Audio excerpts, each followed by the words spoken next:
Hi friends, അപ്പോൾ നമ്മൾ നോക്കുന്നത് ഈ ഉഷ വണ്ടർ സ്റ്റിച്ച് പ്ലസിൻ്റെ ഡെക്കറേറ്റീവ് സ്റ്റിച്ചസ് ആണ് കേട്ടോ. ആ കാണുന്ന ബ്ലാക്കിൽ കൊടുത്തിരിക്കുന്ന സ്റ്റിച്ചസിൽ അതാണ് നമ്മളിന്ന് നോക്കാൻ പോകുന്നത്. അപ്പോൾ ലെങ്ത്ത് ഞാൻ 5 തന്നെ കൊടുത്തിട്ടോ. ഫുൾ ലെങ്ത്ത് വിഡ്ത്ത് എടുത്തിട്ടുണ്ട്. 5 കൊടുത്തിരിക്കുന്നത്. ലെങ്ത്ത് നമ്മൾ ആ SS ബ്ലാക്ക് വരുന്ന രീതിയിലേക്ക് നമുക്കത് സെറ്റ് ചെയ്ത് കൊടുക്കാം. പിന്നെ സെലക്ടറിലാണെങ്കിൽ നമ്മൾ A, C അങ്ങനെ എല്ലാ സെലക്ടറിലും ഡിസൈൻസ് ഞാൻ കാണിക്കുന്നുണ്ട്. പിന്നെ നമ്മൾ ടെൻഷൻ ഞാൻ 3-ന് മേളിലായിട്ടാണ് കേട്ടോ കൊടുത്തിരിക്കുന്നത്. 3 കൊടുത്താലും കുഴപ്പമില്ല, അതിന് നടുക്ക് കൊടുത്താലും കുഴപ്പമില്ല. ഞാൻ ഇപ്പം 3-ന് മേളിലായിട്ടാണ് വെച്ചിരിക്കുന്നത്. സിംഗിൾ നീഡിലാണ് കേട്ടോ, ട്വിൻ നീഡിലല്ല, സിംഗിൾ നീഡിലാണ് ഇത് ചെയ്യുന്നത്. നമ്മൾ സാധാരണ ഫൂട്ടിട്ട് തന്നെയാണ് കേട്ടോ ചെയ്യുന്നത്. അപ്പോൾ നമുക്ക് ഇതിൽ ഓരോ സ്റ്റിച്ചസും നോക്കാം. ആദ്യം നമുക്ക് ഡെക്കറേറ്റീവ് സ്റ്റിച്ചസിന് നോക്കാം. ഞാനിത് ഒരു ബ്ലാക്ക് ക്ലോത്ത് എടുത്തിട്ടുണ്ട്. അതിൽ ഞാൻ നമ്മുടെ ക്യാൻവാസിൽ അത് അയൺ ചെയ്ത് എടുത്തിട്ടുണ്ട് കേട്ടോ. കാരണം കുറച്ച് സ്റ്റിഫായിട്ട് നിൽക്കാൻ വേണ്ടിയിട്ട്, അല്ലെങ്കിൽ ചിലപ്പോൾ ചുളിവ് വരും. അതില്ലാതിരിക്കാൻ വേണ്ടിയിട്ടാണ് ക്യാൻവാസ് വെച്ച് അയൺ ചെയ്തിരിക്കുന്നത്. അപ്പം നമ്മൾ സെലക്ടർ എയിലെ സ്റ്റിച്ചാണ് കേട്ടോ ചെയ്യുന്നത്. നിങ്ങളിത് ചെയ്യുമ്പോൾ ശ്രദ്ധിക്കേണ്ട കുറച്ച് കാര്യങ്ങളുണ്ട്, അത് നമുക്കൊന്ന് പറയാം. ആദ്യം തന്നെ നമ്മൾ ക്ലോത്ത് ഒരിക്കലും വലിച്ചു കൊടുക്കരുത്. ക്ലോത്ത് വലിച്ചു കൊടുത്തു കഴിഞ്ഞാൽ സൂചി പൊട്ടിപ്പോവും, നൂല് പൊട്ടിപ്പോവും. അതൊന്ന്. പിന്നെ അതുപോലെ തന്നെ ഇത് മെഷീൻ നമ്മൾ മോട്ടറിലല്ല യൂസ് ചെയ്യുന്നത്. അത് ചവിട്ടുമ്പോഴത്തേനും പതിയെ ചവിട്ടാനായിട്ട് ശ്രദ്ധിക്കുക. കാരണം നമ്മൾ ആദ്യം ചവിട്ടുമ്പോഴേക്കും പെട്ടെന്നൊന്ന് സ്പീഡ് വരും. അപ്പോൾ അതൊന്നും നമ്മൾ സൂക്ഷിക്കുക കേട്ടോ. ഇപ്പോൾ ഫസ്റ്റത്തെ സെലക്ടർ എയിൽ വെച്ചിട്ട് ചെയ്തിട്ടുണ്ട്. നല്ല അടിപൊളി സ്റ്റിച്ചാണ് കേട്ടോ. നമുക്ക് നല്ല നെക്കിലും സ്ലീവ്സിലൊക്കെ കൊടുക്കാൻ പറ്റിയ നല്ലൊരു ഡിസൈനാണ്.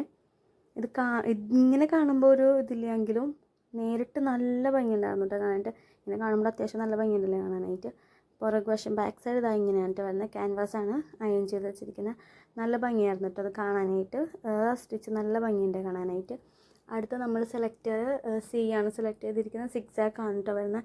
ഇതാണ് ഞാൻ പറഞ്ഞത്. ഇത് ചവിട്ടുമ്പോഴും എൻ്റെ സൂചി 2 ഒടിഞ്ഞു പോയത്. പെട്ടെന്ന് നമ്മൾ ചവിട്ടുമ്പോഴത്തേനും അതിങ്ങനെ സ്റ്റക്കാവും. അതായത് പ്രത്യേകിച്ച് സെലക്ടർ ചെയ്യുമ്പോഴത്തേനും പെട്ടെന്ന് സൂചി ഒടിയാനുള്ള ചാൻസ് കൂടുതലാണ്. കാരണം അത് 3 ലെയർ സ്റ്റിച്ചായിട്ടാണ് ഇങ്ങനെ സ്റ്റിച്ച് വരുന്നത്. അപ്പോൾ പെട്ടെന്ന് ഒടിഞ്ഞു പോകാനുള്ളൊരു ചാൻസ് ഉണ്ട്. അപ്പം നിങ്ങളതൊന്ന് ശ്രദ്ധിക്കുക. ഇതിപ്പോൾ ഞാൻ 6 ചെയ്യുന്നത്. ആദ്യം നമ്മൾ മോട്ടർ ചവിട്ടുമ്പോഴേക്കും കണ്ടോ പെട്ടെന്ന് ഇങ്ങനെ സ്റ്റിച്ചസ് വരും. അത് കഴിഞ്ഞിട്ട് ഇപ്പം നമ്മൾ പെട്ടെന്ന് ചവിട്ടുമ്പോൾ വന്നാലും പതിയെ അതൊന്ന് റിലീസ് ചെയ്ത് കൊടുക്കുക. അപ്പോഴേക്കും ലൂസ് ചെയ്ത് കൊടുക്കുമ്പോഴത്തേനും ഒരു കുഴപ്പമില്ലാണ്, നമുക്ക് നല്ല രീതിയിൽ സ്റ്റിച്ചസ് വരും കേട്ടോ. അപ്പം ഞാൻ അതൊന്ന് സ്പീഡിലാണ് കാണിക്കുന്നത്. ആദ്യം കാണിച്ചത് നോർമൽ സ്പീഡായിരുന്നു കേട്ടോ. ഇത് ബാക്കിയുള്ളതൊക്കെ ഇത്തിരി സ്പീഡിലാണ് കാണിക്കുന്നത്, അല്ലെങ്കിൽ വീഡിയോ ഭയങ്കര ലെങ്തി ആയിപ്പോവും. കാരണം ഇതും നല്ല അടിപൊളിയായിട്ട് തന്നെ വന്നിട്ടുണ്ട് കേട്ടോ. എന്നിട്ട് ഇതുപോലെയൊക്കെ സ്ലീവ്സിൽ നെക്കിലൊക്കെ കൊടുത്ത് ഒരു ബീഡൊക്കെ ഇടയിൽ ആഡ് ചെയ്ത് കൊടുത്താൽ നല്ല ഭംഗിയായിരിക്കും. കാരണം ആ ഒരു ഡാർക്ക് ഓറഞ്ച് പോലെ ഒരു ഓറഞ്ച് ഷെയ്ഡ് വന്നിരിക്കുന്നത് ഞാൻ സ്പീഡിൽ ഇങ്ങനെ നമ്മൾ മോട്ടർ സ്പീഡിൽ ചവിട്ടുമ്പോഴാണ് ഇങ്ങനെ അടുത്തടുത്തായിട്ട് സ്റ്റിച്ചസ് വരുന്നത്. നോർമൽ സ്പീഡിലാണെങ്കിൽ ഇച്ചിരി ഗ്യാപ്പോടെ ആയിരിക്കും വരുന്നത്. അതാണ് ഇതിലൊക്കെ ചെയ്യുമ്പോൾ വരുന്ന ഓരോരോ വ്യത്യാസങ്ങളെ. ഇനിയിപ്പോൾ അടുത്ത സ്റ്റിച്ചസ് നോക്കാം നമുക്ക്. ഈ ഒരു സ്റ്റിച്ച് എനിക്ക് ഭയങ്കര ഇഷ്ടമുള്ളതാണ് കേട്ടോ. നമുക്ക് കുട്ടി ഉടുപ്പിലും നമ്മുടെ സ്ലീവ്സിലും അങ്ങനെയൊക്കെ വെച്ച് കൊടുക്കാൻ പറ്റിയ, നെക്കിലൊക്കെ ആണെങ്കിൽ അടിപൊളിയായിട്ട് വെച്ച് കൊടുക്കാൻ പറ്റിയ ഒരു അടിപൊളി സ്റ്റിച്ചാണ്. ഇതിൽ തന്നെ വിഡ്ത്ത് അഡ്ജസ്റ്റ് ചെയ്ത് നമുക്ക് ചെയ്യാം. അപ്പോൾ ഞാൻ ഒരു നെക്സ്റ്റ് വീഡിയോ ആയിട്ട് വിഡ്ത്തൊക്കെ അഡ്ജസ്റ്റ് ചെയ്ത് ചെയ്യുന്ന രീതിയിൽ ചെയ്യാം കേട്ടോ. അതിൻ്റെ ഇനിയിപ്പോൾ നമ്മളിപ്പോൾ ഡെക്കറേറ്റീവ് സ്റ്റിച്ചസ് അല്ല നോക്കുന്നത്, അതിൻ്റെ മേളിൽ വരുന്ന സ്റ്റിച്ചസ് നമുക്ക് വീഡിയോ ആയിട്ട് തന്നെ ചെയ്യാം. അപ്പോൾ നിങ്ങൾക്ക് യൂസ്ഫുൾ ആയിരിക്കും തോന്നുന്നത്. അപ്പം ഏത് രീതിയിൽ വിഡ്ത്ത് അഡ്ജസ്റ്റ് ചെയ്യുമ്പോഴാണ്, അല്ലെങ്കിൽ വിഡ്ത്തും ലെങ്ത്തൊക്കെ അഡ്ജസ്റ്റ് ചെയ്യുമ്പോഴാണ് കറക്റ്റ് ഒരു പാറ്റേൺ കിട്ടുന്നത് നിങ്ങൾക്ക് മനസ്സിലാവും. അപ്പോൾ ആ ഒരു രീതിയിൽ നമുക്ക് നെക്സ്റ്റ് വീഡിയോ ചെയ്യാം കേട്ടോ. ഇതിപ്പോൾ ഓരോരോ വീഡിയോസ്, ഇതിപ്പോൾ ഞാൻ വേറൊന്നും ലെങ്ത്തും വിഡ്ത്തും ടെൻഷനൊന്നും മാറ്റിയിട്ടില്ല. സെയിം ആ SS ഇട്ടിട്ട് തന്നെയാണ് കേട്ടോ ചെയ്യുന്നത്. വിഡ്ത്ത് 5-ലും ലെങ്ത്ത് ആ SS വരുന്ന രീതിയിൽ തന്നെയാണ് കേട്ടോ ചെയ്തിരിക്കുന്നത്. പിന്നെ കുറേ പേര് ചോദിക്കുന്ന കാര്യം എല്ലാ മെഷീൻസിലും ചെയ്യാൻ പറ്റുമോ എന്നുള്ള കാര്യമാണ്. ഉഷ ബ്രദറിലൊക്കെ ചെയ്യാൻ പറ്റും. എനിക്ക് തോന്നുന്നു ഫസ്റ്റ് ഉള്ള ഒരു മെഷീൻ ഒഴിച്ച് ബാക്കി എല്ലാത്തിലും ചെയ്യാൻ പറ്റും എന്ന് തോന്നുന്നു. ഇതല്ല കേട്ടോ, ട്വിൻ നീഡിലിൻ്റെയും ഫൂട്ടിൻ്റെ കാര്യങ്ങളൊക്കെ ചോദിച്ചപ്പോൾ. അപ്പോൾ അതൊഴിച്ച് ബാക്കി എല്ലാ മെഷീനിലും ചെയ്യാൻ പറ്റും തോന്നുന്നു. ആ ഫസ്റ്റത്തെ മെഷീനത്തിൻ്റെ കാര്യം എനിക്കറിയില്ല. ബാക്കി എല്ലാത്തിലും ചെയ്യാൻ പറ്റും. നമ്മൾ വിഡ്ത്ത് ലെങ്ത്തൊക്കെ അഡ്ജസ്റ്റ് ചെയ്യുന്ന എല്ലാ മെഷീനത്തിലും ചെയ്യാൻ പറ്റും എന്നാണ് എനിക്ക് തോന്നുന്നത്. അപ്പം നിങ്ങൾ ഇനി ആരെങ്കിലും അങ്ങനെ പോവുകയാണെങ്കിൽ മെഷീനിൽ ഇങ്ങനെ ചെയ്യുന്ന ആരെങ്കിലും ഉണ്ടെങ്കിൽ അവരോടൊന്ന് ചോദിച്ചാൽ അറിയാൻ പറ്റും. മെഷീൻ നന്നാക്കുന്നവരോ അല്ലെങ്കിൽ ഉഷയുടെ തന്നെ വിളിച്ച് ചോദിച്ചാൽ നമുക്കറിയാൻ പറ്റും കേട്ടോ. നമ്മൾ ഓരോരോ സ്റ്റിച്ചസ് കഴിയുന്നുണ്ട്. അപ്പം നല്ല നല്ല ഭംഗിയായിട്ടാണ് കേട്ടോ സ്റ്റിച്ചസ് വരുന്നത്. സ്പീഡ് കൂടുമ്പോഴാണ് ത്രെഡ് പൊട്ടിപ്പോവാനും സൂചി ഒടിഞ്ഞു പോകാനൊക്കെ ചാൻസ് ഉള്ളത്. അപ്പോൾ അതൊക്കെ ഒന്ന് ശ്രദ്ധിച്ചാൽ നല്ല അടിപൊളിയായിട്ട് നല്ല ഡെക്കറേറ്റീവ് സ്റ്റിച്ചസ് നമുക്ക് ചെയ്തെടുക്കാം. ഇതൊക്കെ മറ്റേ നമ്മൾ ഇൻ്റർലോക്ക് ചെയ്യുന്ന സ്റ്റിച്ചസ് ആണ് കേട്ടോ. പക്ഷെ നല്ല ഭംഗിയായിട്ടാണ് വരുന്നത്.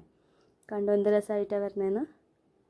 ഇതിപ്പോൾ ഞാൻ സ്പീഡിൽ കാണിക്കുന്നതുകൊണ്ടാണ്. നമുക്ക് ലാസ്റ്റ് നമുക്കൊരു ഇതിൻ്റെ ഒരു വീഡിയോ ഞാൻ എടുത്ത് വെച്ചിട്ടുണ്ട് കേട്ടോ, സ്റ്റിച്ച് കഴിഞ്ഞിട്ട് എങ്ങനെയാണ് ഇതിൻ്റെ ഒരു ലുക്ക് എന്ന് കാണിച്ചു തരാവേ. അപ്പോൾ വീഡിയോ ഒത്തിരി ലെങ്തായി പോകണ്ടല്ലോ എന്ന് വിചാരിച്ചിട്ടാണ്. അപ്പോൾ ഇതുപോലെയുള്ള വീഡിയോ ഇഷ്ടമാണെങ്കിൽ എല്ലാവരും ലൈക്ക് ചെയ്യാനും ഷെയർ ചെയ്യാനും കമൻറ്റ് ചെയ്യാനും സബ്സ്ക്രൈബ് ചെയ്തൊന്ന് സപ്പോർട്ട് ചെയ്യാനും മറക്കരുത് കേട്ടോ.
അപ്പോൾ ഇതാ നമ്മുടെ സ്റ്റിച്ചൊക്കെ കഴിഞ്ഞിട്ടുണ്ട്. ഇത് ലാസ്റ്റത്തെ ആണ് കേട്ടോ. ഇത് നല്ല ഭംഗിയുണ്ടായിരുന്നു. ഇതെനിക്ക് നല്ല ഇഷ്ടമായ ഒരു സ്റ്റിച്ചാണ്. അപ്പോൾ ഇതൊക്കെ ഇങ്ങനെയൊക്കെയാണ് നമ്മുടെ സ്റ്റിച്ചൊക്കെ വരുന്നത്. കണ്ട എല്ലാം നല്ല സിമിലാരിറ്റി, എല്ലാം നല്ല കറക്റ്റ് അതിൽ കൊടുത്തേക്കണ പോലെ തന്നെ കിട്ടിയിട്ടുണ്ട്. ലാസ്റ്റിന് മുന്നേയുള്ള 2 സ്റ്റിച്ച് മാത്രം ഏകദേശം സിമിലാരിറ്റി ഉണ്ട് 2 സ്റ്റിച്ചും തമ്മിൽ. ബാക്കിയെല്ലാം ഡിഫറെൻ്റ് ആയിട്ടാണ് കേട്ടോ വന്നിരിക്കുന്നത്. എല്ലാം നല്ല ഭംഗിയുണ്ട് കാണാനായിട്ട്. അപ്പോൾ ഇങ്ങനെ സ്ലീവ്സിലും നെക്കിലൊക്കെ കൊടുത്താൽ നല്ല ഭംഗിയായിരിക്കും കേട്ടോ. അപ്പോൾ എല്ലാവരും ഒന്ന് ട്രൈ ചെയ്ത് നോക്കണം. നിങ്ങൾക്ക് വീഡിയോ ഇഷ്ടമായിരുന്നാണെങ്കിലും ചാനൽ സബ്സ്ക്രൈബ് ചെയ്യാനും ലൈക്ക് ചെയ്യാനും കമൻറ്റ് ചെയ്യാനും ഒന്നും മറക്കരുത് കേട്ടോ. എങ്ങനെയുള്ള വീഡിയോസാണ് ഇഷ്ടമെന്നും കൂടെയൊക്കെ നിങ്ങൾ കമൻറ്റ് ചെയ്ത് അറിയിക്കണേ. കണ്ടാൽ സ്റ്റിച്ചിങ്ങായിട്ട് ബന്ധപ്പെട്ട് എന്തെങ്കിലും ഡൗട്ട് ഉണ്ടെങ്കിൽ നിങ്ങൾ കമൻറ്റ് ചെയ്യാൻ മറക്കരുത് കേട്ടോ. എനിക്കറിയാവുന്നതാണെങ്കിൽ നമ്മൾ ഷെയർ ചെയ്യുന്നതായിരിക്കും. Thank you.